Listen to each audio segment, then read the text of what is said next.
लोग को वही समझ लिया है, जो मान लीजिए एनडीए गठबंधन का जो लोग है कि हम लोग कोई लोग वोट देवे, मुस्लिम समुदाय के लोग वोट देवे, हम लोग डरा के लोग से वोट ले, तो ऐसा अब हो नहीं सकता है। भाजपा वाला नहीं डराते हैं कांग्रेस वाला कि भाजपा जीत जाएगा। भाजपा जीत जाएगा तो क्या होगा?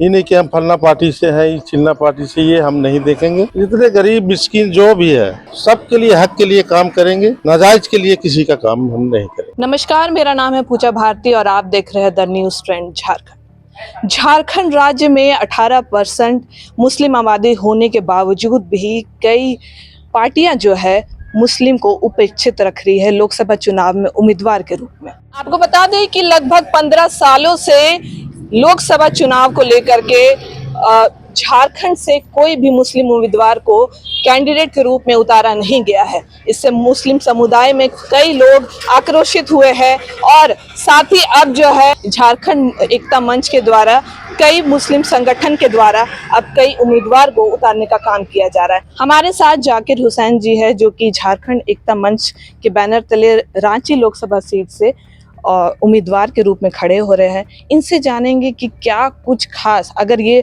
जीत के आते हैं तो क्या कुछ खास जो है अपने समुदाय के साथ साथ दूसरे समुदाय के लिए भी काम करना चाहेंगे। कि अगर ऊपर वाला ने चाहा, अल्लाह ने चाहा और जीत गए तो सब वर्ग के लिए काम करेंगे। किसी ऐसा के लिए जो हमरे से जितना भी काम आएगा सबके लिए काम आएंगे। ये नहीं कि हम फलना पार्टी से है, चिल्ला पार्टी से, ये हम नहीं देखेंगे। जितने गरीब मिस्किन जो भी है सबके लिए, हक के लिए काम करेंगे, नाजायज के लिए किसी का काम हम नहीं करेंगे। अच्छा, आपको क्या लगता है कि कांग्रेस पार्टी जो है सिर्फ जो 18% मुस्लिम आबादी है वो सिर्फ वोट देने के रूप में ही काम आती है क्या? बस हम लोग को वही समझ लिया है, जो मान लीजिए एनडीए गठबंधन का जो लोग है कि हम लोग कोई लोग वोट देवे, मुस्लिम समुदाय के लोग वोट देवे, हम लोग डरा के लोग से वोट ले, तो ऐसा अब हो नहीं सकता है। अब हम लोग भी सोच लिए हैं कि और झारखंड एकता मंच के माध्यम से कि हम लोग भी अपना प्रत्याशी दे रहे हैं और प्रत्याशी के रूप में हमको चयन किया गया है। मैं झारखंड एकता मंच का मैं बहुत बहुत धन्यवाद देता हूं, और सभी लोग हमको जो उम्मीदवार बनाए हैं और हमारे साथ जो चल रहे हैं सबका धन्यवाद देना चाहता हूं। मुस्लिम संगठन जो है वो भी अब सक्रिय हो रही है लोकसभा चुनाव को लेकर के, क्योंकि आप लोगों को उम्मीदवार के रूप में कई बड़ी पार्टियां जो है वो उपेक्षित रख चुकी है। अगर अब जो है कई बड़ी पार्टियों से अगर आपको ऑफर आता है तो आप क्या करेंगे? नहीं तो हमारा एकता मंच का जो ऑल इंडिया एकता मंच का सदर जो इशफाक भाई है और उनके नेतृत्व में हम लोग जो सब काम किए हैं, तो सब मिलजुल के इसके लिए हम बात करेंगे। वो लोग बात करेगा तो हम बात करेंगे, नहीं तो नहीं करेंगे। संगठन में कई तरह की रणनीति बन रही होगी आप लोगों की, क्या कुछ मैनिफेस्टो में आप लोगों के रहेगा अगर आप चुन के आते हैं तो? बिल्कुल मैनिफेस्टो बनाएंगे हम लोग, बनाएंगे मैनिफेस्टो कि तो मान लीजिए मुस्लिम का हक कहाँ है, दलित का हक कहाँ है, आदिवासी का हक कहाँ है। ये सब ये नेता लोग जो बड़े बड़े पोस्ट में बैठ के झारखंड में, आज जानते हैं कि झारखंड एक बार जब 2000 ईस्वी में झारखंड अलग हुआ तो लोग बोलते थे, लालू साहब बोलते थे कि झारखंड दे दो हमको और हम झारखंड को छोड़ेंगे नहीं। लेकिन उसी के बाद एक मिसाल आया था कि जापान मांग रहा था झारखंड को कि झारखंड दे दो, हम जापान बना देंगे। इतना यहाँ संपत्ति है हम लोग का, लेकिन उसके बाद भी आज गरीबी, सब तमाम लोग, दलित, आदिवासी, मुस्लिम, इस एरिया में जाइएगा तो देखिएगा कितना गरीब तबके के लोग बैठे हुए हैं। जबकि एक आदमी में अगर जितना कोयला निकल रहा है, तांबा निकल रहा है, लोहा निकल रहा है, एल्युमिनियम निकल रहा है, सबको कनेक्ट कीजिएगा तो एक आदमी 75 रुपया डेली बचता है। उसके बाद भी ये सरकार नहीं चला सकता। महिलाएं हैं जो सुदूर एरिया में रहती है या फिर बहुत गरीब तबके की महिलाएं हैं, उसे 1 लाख सालाना देने का काम करेगी। तो कुछ ऐसा आप लोगों के मैनिफेस्टो में महिलाओं के लिए क्या कुछ खास रहेगा? बिल्कुल महिला के लिए रहेगा।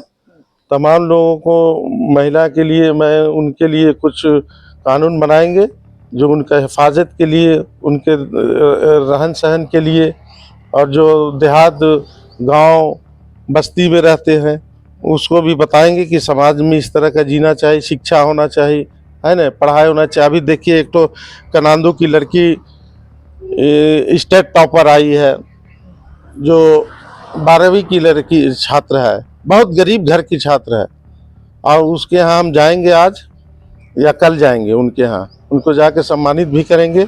तो ऐसे ऐसे लोग को आगे लाएंगे हम। मुस्लिम समाज में कई मुस्लिम समुदाय में हर लोग के मन में जो है वो डर बसा हुआ है, तो ये जो नफरत की राजनीति है वो कैसे हटाएंगे और डर कैसे हटाएंगे लोगों के मन से? बिल्कुल डर हटाएंगे, इसलिए कि भाजपा सरकार भी यहाँ रह चुकी है, 95 में भी आई, बेहतर काम के चल बेहतर काम करके गया है ना। अटल बिहारी वाजपेयी जैसा प्रधानमंत्री अभी तक कोई नहीं है, वो भी बेहतर चला है भाजपा का।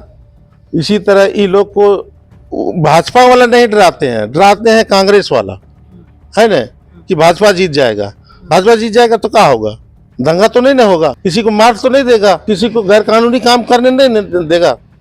तो इसीलिए है कि डर भगाना है सबको, और डर के माहौल में जो जी रहा है ये अब एकता मंच उसको जगाएगा, और हम लोग उसको मिलके डर का भावना को हटा देंगे और हम लोग हक के लिए लड़ेंगे। अच्छा, क्या वजह लगता है कि आप लोगों को कि 2019 में आप कांग्रेस में से रहे हैं, जेवीएम में भी रहे, लेकिन उसके बावजूद भी इतनी सक्रिय राजनीति करने के बावजूद भी आप लोगों को सीट से उपेक्षित रखा जाता है, क्यों? क्या आखिर वजह क्या है? कांग्रेस बड़ी पार्टी है, और बड़ी पार्टी है कि हम लोग को चाहता है, खास करके मुस्लिम कौम को, कि ये लोग कुर्सी इधर उधर करे, है ना। पूरा जिला अध्यक्ष बनाया था, उसमें भी एक को मुसलमान नहीं था। जब विरोध किया तो 3-4 मुसलमान को जिला अध्यक्ष बनाया गया। तो ये लोग चाहता है कि जिला अध्यक्ष तक रहे ये लोग, इससे आगे ना बढ़े। लेकिन हम लोग जाग गए हैं, हम लोग उससे लड़के और वोट के माध्यम से हम लोग लड़ के जीत करके उसको बताएंगे उनको कि हम लोग भी एक कौम है जो एकता में कामयाब रखते हैं। झारखंड एकता मंच कितनी लोकसभा सीटों पर अपनी उम्मीदवार खड़े कर रहे हैं? अभी तो झारखंड एकता मंच पहला रांची लोकसभा से लड़ने का ऐलान किया है।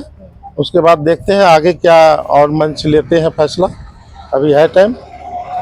मतलब सिर्फ रांची लोकसभा सीट में अभी घोषणा की गई है कि अभी तैयारी होगी, लेकिन कयास क्या लगाए जा रहे हैं कि और कितने सीटों पे लोकसभा सीटों पे लगाए जाएंगे?